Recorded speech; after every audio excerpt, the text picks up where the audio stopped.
Bismillah, assalamu алейкум, армысыздар ағайын. Алдарыңызда дәрігер шығыс медицинасы мен батыс медицинасының біріккен емдеу түрі бойынша шипагер Жұмадан Жарқынбекұлы. Қазақстан президентінің президент көмекшісі Ерлан Қарин Казковитин деп аталатын отандық вакцинаның екінші дозасын осы жылдың, яғни 2021 жылдың 16 қаңтар күні өзіне еккізгенін өзінің Facebook және Instagram парақшаларында жариялаған екен.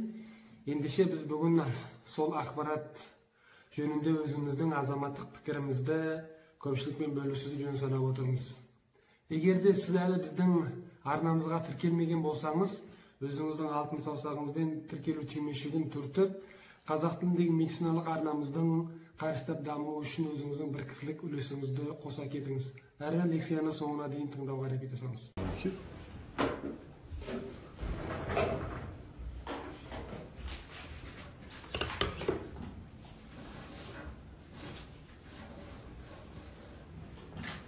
Қолым өткенде олай ауырған жоқ. Ауырған жоқ па? Жақсы. Бір-екі сағат мүмкін. Не болды? Сәл орын. Орны ғана, ине салған жер. Өтпегі 2 күн ауырады деп айтып жатыр еді ғой. Жоқ, ауырмайды. Қанша адамға салдың? Бір 2 сағаттай орны ғана байқапты, сосын байқамады.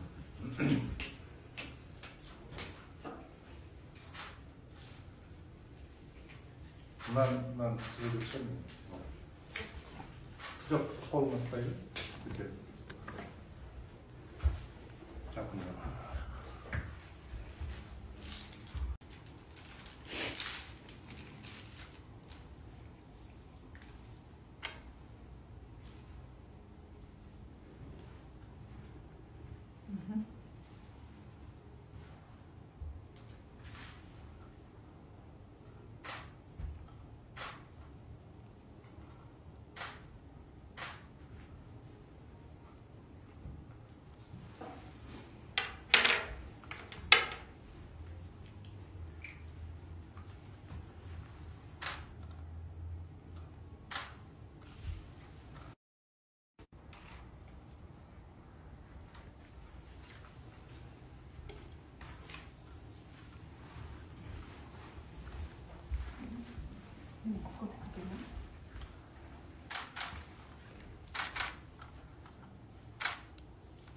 Бүгін дайындалып келдім, көйлегімді алмай.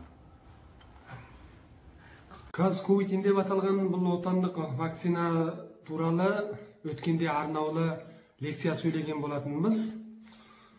Сол лекциямызда егжей-тегжейлі бүге шегесіне дейін бұл вакцинаның жай-жапсары туралы жіліктеп барлық ақпаратты жеткіздік деп айта аламыз.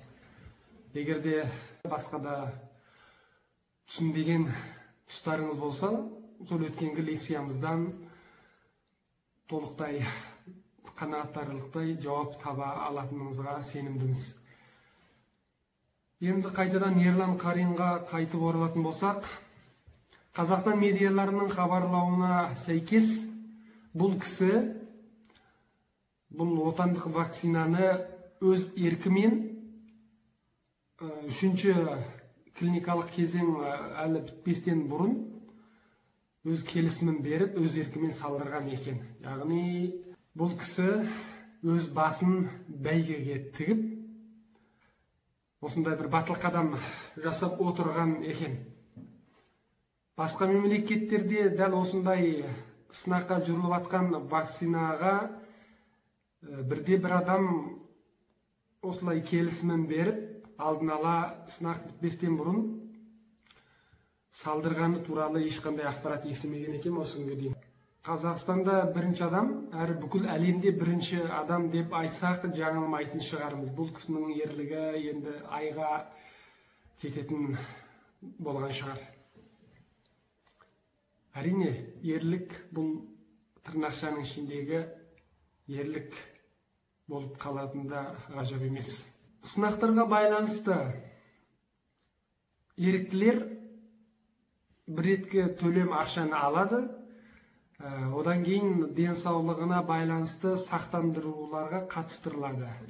Ал енді Ерлан Қарин бұл екеуінен де бас тартып, төте өз еркімен келісімін беріп, бұл вакцинаны өзінен бірінші бастап салдырған екен.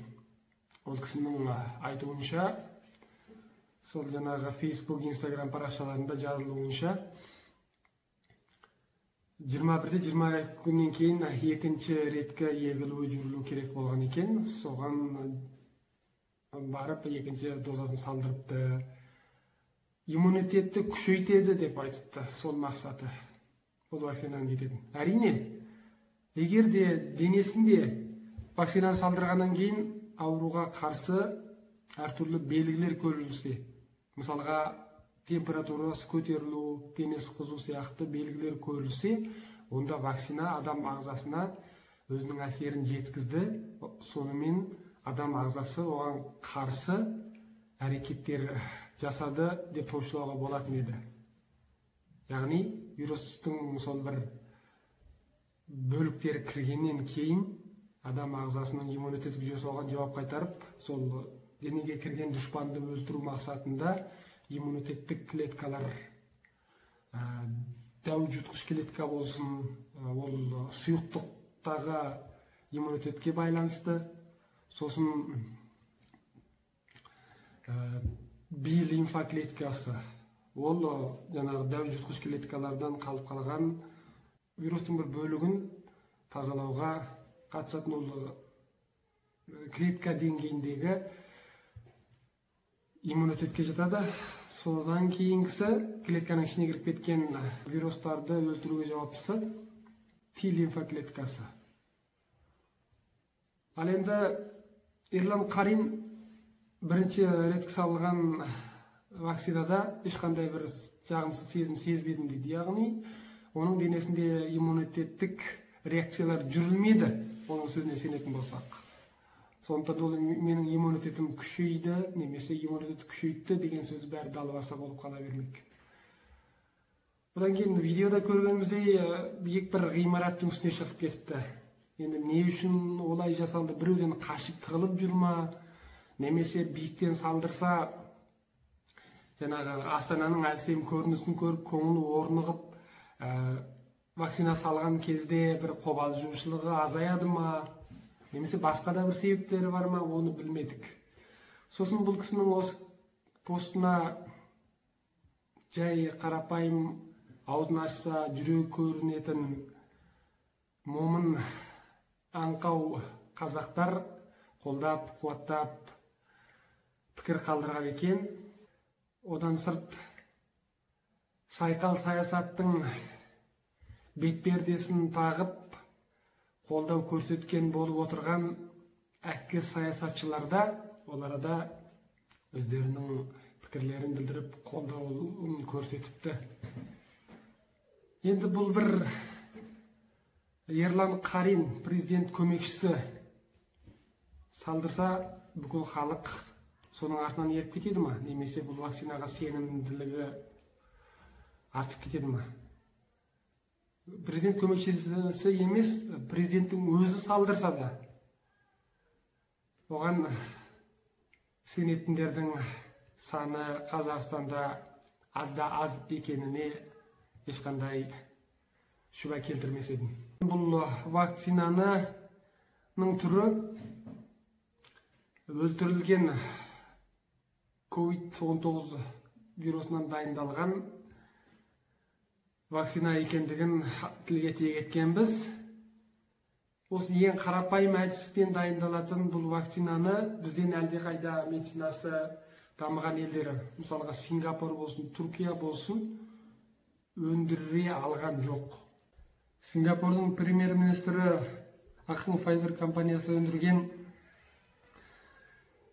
COVID-19 вакцинасын бүкіл медиалардың алдында ашық-ашкере салдырды.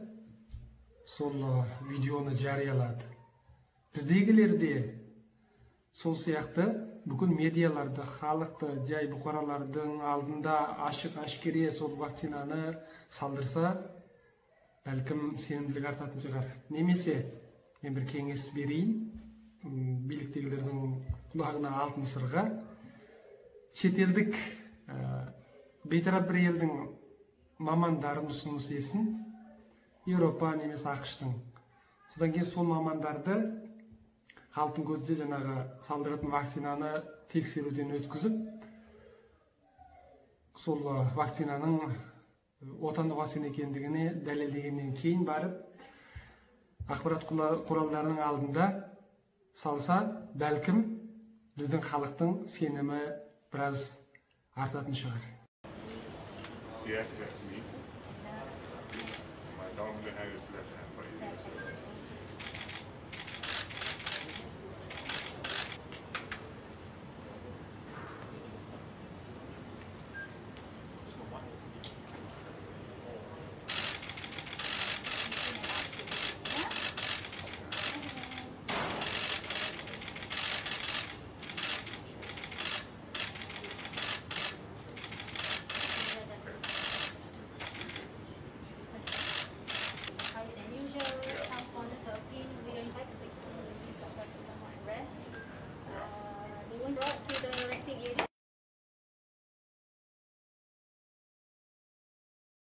Біздегілер бұны өндіріп, үшінші фазасынан өтіп, президенттің көмекшісі салдырып, осындай дабыралы пропаганда жұмыстары жүріліп жатыр. Енді бұған не айтуға болады? Бұл жерде саясаттың әккі алаяқ бір көрсетілімі ма? Немесе шынымен де Ерлан Қарин мырза біздің медицинаның мамандарына соншалықты сенеді ме? Егер де Ерлан Қарин бұл кісі сол мамандарға сенім артқан болса, онда осы біздің лекциямызды тыңдаған болса, осы казгоитинға байланысты, онда бәлкім өз ойынан қайтар ма еді, немесе денсаулығынан алаңдай бастар ма еді. Ал егер де ол біліп тұрып бір ойын ойнап көзбояушылық жасаған болса, онда оның әңгімесі басқа болмақ. Ағайын, өздеріңіз төрелігін айтыңыздар. Дегенменде бұл отандық вакцинаның халықтың көңілінен шықпайтыны анық нәрсе. Сізде өзіңіздің бір кісілік көз қарасыңызды білдіріп, видеоның төмен жағына отандық вакцинаны қолдаймын немесе қарсымын деп өзіңіздің азаматтық пікіріңізді білдіріп кетіңіздер. Әрі бұл видеоны бүкіл әлеуметтік желілерде көпшілікпен бөлісу керек жасаңыз. Сосын тағы бір еске сала кететін жайт, Ерлан Қариннің тағы бір айтқан сөзі, ең ұнаған сөзі де осы болды маған. Егер де ертең билік сол сөзінде тұрса, әрине. Вакцина салу тегін әрі ерікті. Тегін дегені жарайды енді. Ақша беріп салдырса да салдырмас едік. Тегін емес. Ал енді ерікті. Осы сөзінде тұрғаны ең маңызды болмақ. Ағайын, видеоны бүкіл әлеуметтік жерлерде көпшілікпен бөлісіңіздер. Білімді болсаңыз көбейеді. Алла төрт көзімізді түгелетіп, амандықпен қауышуымызды нәсіп етсін. Келесі эфирде кездескенше күн жақсы болғай.